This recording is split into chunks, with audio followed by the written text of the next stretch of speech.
This is the RV Advisor Podcast with your host, Tom Alexander. Get all the latest information, trends, advice from experts, stories from the road, and more in the world of recreational vehicles. Now, here's Tom. Hi, everybody. Welcome to the RV Advisor Podcast. My name's Tom Alexander, and I'm joined today by Larry Smoak, a.k.a. Smokey. There he is. Hey, Larry. How are you? Pretty good. Thanks for having me. Well, it's great to have you on. And where are you calling in from today?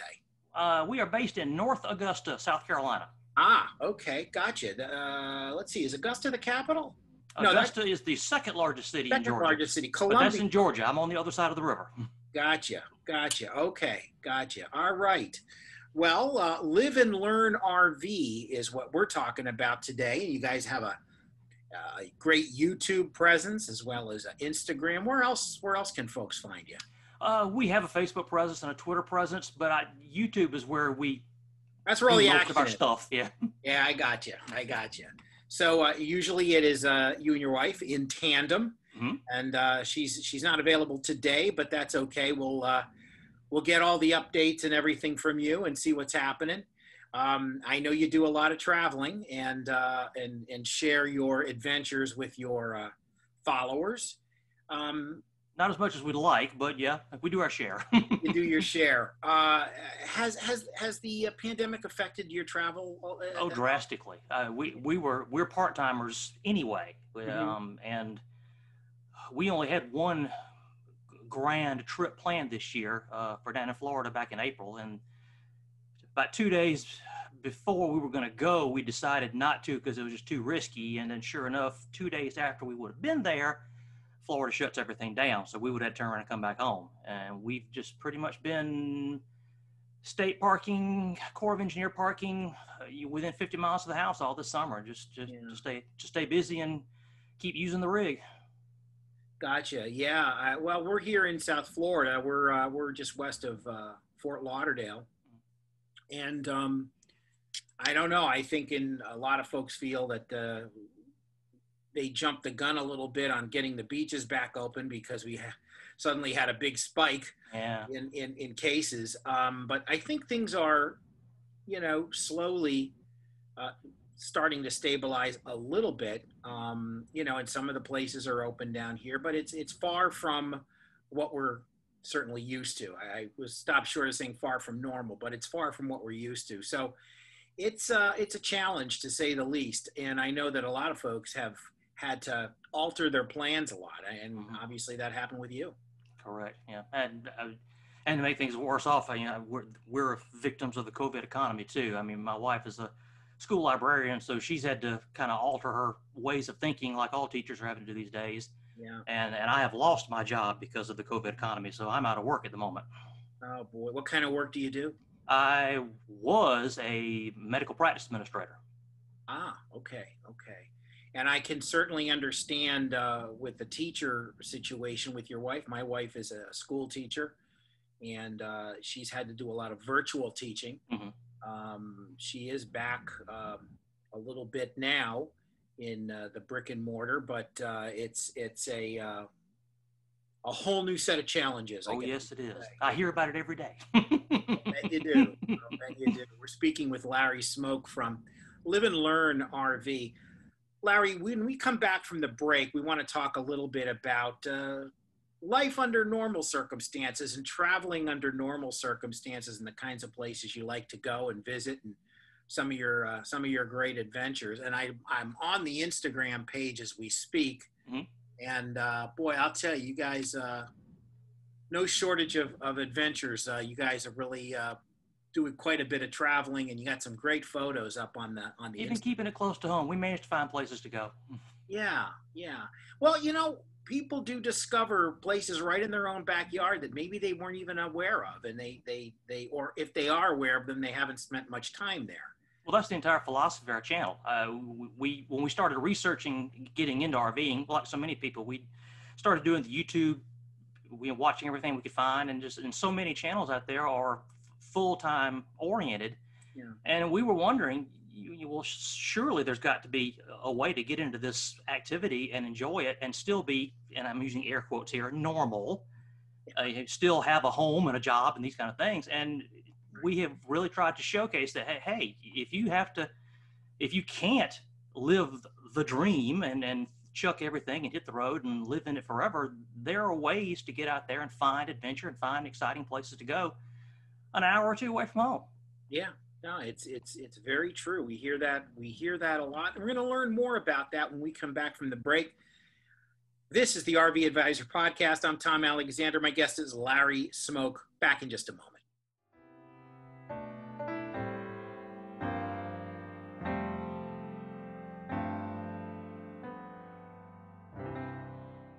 RVACA is a charitable organization protecting the rights of RV owners. With your help, we'll work with dealers and manufacturers to ensure quality controls in place prior to delivery of an RV. Additionally, the RVACA provides assistance to disaster relief victims. Visit rvaca.org.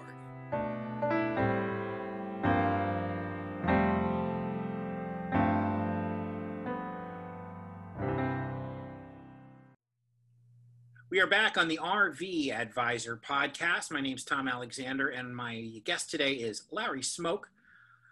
Larry is with Live and Learn RV, and he and his wife are often traveling around and near home, actually, as we learned. And we can say that I think people tend to not maybe explore their really the environs in their own backyard, so to speak, right? We always hear the old joke. It's like, well, most New Yorkers have not seen or been to the Statue of Liberty. And that's often a case, we've heard that. I actually had an uncle who lived in Brooklyn, and he said he only got to the Statue of Liberty twice in his entire life, once as a young kid and then once again when he was way up in age. So you just never know, it's there. You always think you're going to do it. And you never do. Yeah. So tell us about a little bit about some of the places, the little hidden gems and the hideaways that you've traveled. Well, first off, we've discovered South Carolina Parks and Recreation has a program called the Ultimate Outsider Program. They have I don't know what that guidebook is not the right term, but a booklet they issue that if you visit all 47 state park properties and get a punch every property you go to, you're granted ultimate outsider status, and you get your picture with the Rangers posted on Facebook, and you get T-shirts and that kind of thing. And that's been kind of a little bit of incentive for us to hit some spots. We've discovered or learned about. I actually living here all these years and never even knew about some of them.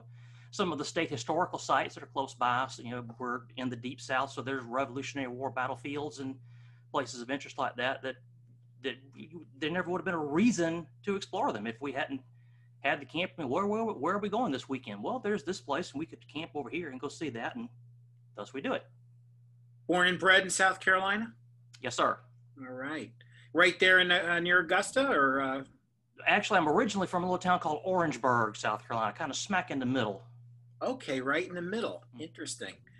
I'm trying to think of the interior of South Carolina. I've been through Columbia, and I've been down along the East Coast on 95, Charleston, and well, let's see, Florence, and Low Country Corridor, Somerton, those kinds of areas. But smack dab in the middle of the state, I don't think I've ever really. If you look at a map and you see Columbia and draw a line to Charleston, Orangeburg's about halfway between.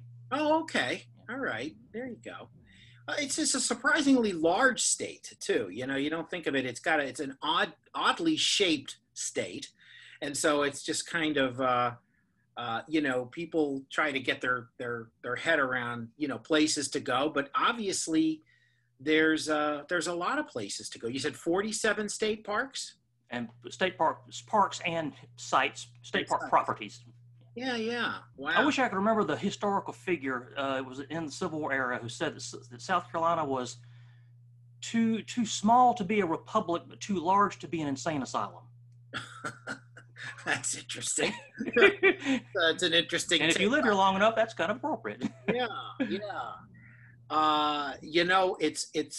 It's interesting because, like we said, you travel your own state, and sometimes little surprises pop up out of nowhere. What are some of the surprises that you found? Places that you say to yourself, "Wow, I had no idea this was here." I would have to say my own backyard. The North Augusta area is part of a larger economic classification called the Central Savannah River Area, and we locals, we always call it the CSRA. And Lake Thurmond, there are 3 lakes up and down the Savannah River that were created by Corps of Engineer projects, and Lake Thurmond is the largest of 3. And it's maybe 25 miles from my back door. I mean, it's literally in our neighborhood. Well, until we got a camper, there was really no reason for us to ever go to explore Lake Thurmond and all the environs. And this summer, we've been doing a lot of that. And I've just been constantly amazed that this recreational resource has been in my backyard for the last quarter century, and I've never explored it. And we've, as we've shown on YouTube, we've camped several of the state parks on both sides of the river, and a Corps of Engineers park, and actually a county park too. Really exploring this local recreational resource. It's been a very big surprise. Wow, that's great. Tell us a little bit about interaction with your fan base, with your followers. I mean, I know you said a lot of folks follow you on YouTube and your videos and the places you go, and kind of track your. We've got about 1,400 followers on YouTube, I think. I really don't have anything to compare it to know whether we have a lot or a little bit of fan interaction. I enjoy the Q&A that I have with some. I mean, text commentary. We haven't done any live streams or anything like that, so we don't have any direct, live time kind of interaction with our followers. But I always enjoy hearing from folks and comparing notes with other part-timers, weekend warriors. We get a lot of comments from folks about, hey, we do this once a month. We're retired, and we're glad to see you doing this, and we appreciate you reviewing these products or showing us these places. I mean, that's always good here. It makes you feel like you're not doing it. You're not doing it for nothing. Yeah, that's true. And we've heard this story repeatedly on the podcast. Done over 100 of these now, and it's, a lot of folks live vicariously through other people's adventures, and a lot of the people that do the traveling kind of take that seriously. They say, hey, you know what? There are people that maybe would love to do this, but are not in a position to do it for a variety of reasons. Might be health, might be finances, whatever it is. And yet they still derive pleasure and inspiration from watching other folks really genuinely have a great time out there. And oh, sure. Yeah, Jesse and I have been on both sides of that. I mean, of course, we enjoy doing it, but again, we're not full-timers. There are parts of the country that we may never see, although we certainly hope to. That we watch some of these full-time folks on YouTube and live the adventure of seeing that part of the country through them. So yeah, I get it. Sure, absolutely. Larry, are there places on your list that you that are like, give me your top 3 bucket list, if you will? Oh, the fantasy. Yeah, the fantasy. What are the places that you'd like to see? Oh, we got it. Yeah, we got asked this on YouTube one time. I would say my personally would be the Badlands. I've always been attracted to the Dakotas and have never been there, so I'd love to see Badlands National Park or Teddy Roosevelt National Park. After that, I'm really not terribly picky. I'd love to see more of the country than I have seen. Even before we got an RV, we traveled a little bit, but not extensively. We got married in San Francisco, and we went to Sedona, Arizona one time for a week, but we haven't really traveled the country extensively and seen all 4 corners. Yeah. Jessie, I think she would probably say Yosemite. She's got a thing for waterfalls. I've seen pictures and I can understand why. It's beautiful. But as to 2 or 3, you'd have to ask her. I'm not going to speak for her entire list. Yeah. Well, I'll tell you, I mean, I think I've been to just a shade over half of the states in the Union now, and I got a lot more to go. And I've said this before, the large part of the country that I've yet to explore is the Plain States and the Great West. I've been to California many, many times, but haven't been into the Pacific Northwest or Idaho, or like you said, the Dakotas, Montana, there's just such beautiful, just breathtaking places to see out there. And everyone, and as beautiful as the pictures and the videos may be, every single person says, never does it justice. I hear that too. You gotta too. see it and live it and breathe it in person. That it's just a sight to behold and something you need to see before your days are over. Talking with Larry Smoak, and Larry is from Live and Learn RV. They call him Smokey. His friends call him Smokey. And have you been to the Smokies? A couple of times. We haven't done Great Smoky Mountain National Park yet. But... Okay. Well, it's your namesake. You got to go. Well, they spell it wrong. Well, that's true. They got to get with the program. You know? Well, listen, Live and Learn is certainly a cool destination. You want to go on to their YouTube page primarily. That's where, as we said earlier, that's kind of where all the action is there. But of course, they also have a social media presence on Instagram. I think you also said Facebook, right? We're on Facebook and Twitter also. Yeah. And Twitter as well. Okay, so you can, and I'm scrolling through here before we let you go. I'm looking at some of these photos with you and Jesse, and man, there's some really beautiful spots that I can see. You really should, to whet your appetite to kind of go and explore more stuff and check out their YouTube page and the videos there. I could see that you like water. You go to a lot of lakes and streams and rivers and things, and that's pretty cool. Something about water just attracts so many people. It's just appealing. I know that people soothes the soul. It does soothe the soul. And I know people say, well, would you prefer the mountains or the sea? And I always tend to lean toward the sea, but you get the boast of start that again. Easy for you to say. Both worlds. I'll be okay. When you're in the mountains and you got a beautiful lake or something, you know, right there, and you got both things happening, and that's pretty special. Yeah, I don't feel like I'm all that picky. I'll go either direction, and that's one of the advantages to South Carolina and Georgia. We have both within 3 hours of us. Yeah, you're in a good spot there. And you're not, well, let's see, Augusta, is that kind of close to the Georgia state line? Augusta's right on the line. Yeah, that's right. Augusta, Georgia, and North Augusta, South Carolina are really all the same city. Just the northern part of Augusta happens to be on the South Carolina side. On the South Carolina side, right.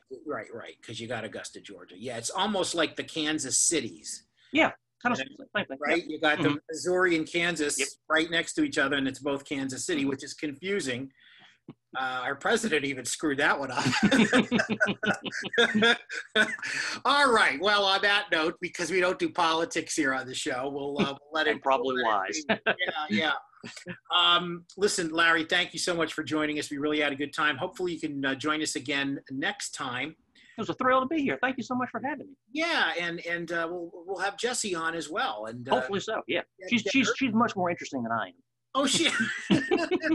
Good answer. That's a good answer. As a guy that's been married 32 years, that's it took me a couple of marriages to learn it, but I finally learned the lesson. Yeah. Okay. Good for you. Good for you. Well, Larry, again, thank you so much. It is the Live and Learn RV. And again, YouTube is where you can find their videos. And of course, they're also on Instagram, Facebook, and Twitter as well. Live and Learn RV. And that is Live and Learn with the letter N, not the correct. And Live and Learn. Nobody enunciates that well, so we just figured to go ahead and spell it that way. Why not? Why not? This is the RV Advisor Podcast. I'm Tom Alexander. We thank you for listening. We thank you for watching. We'll see you next time. So long, everybody.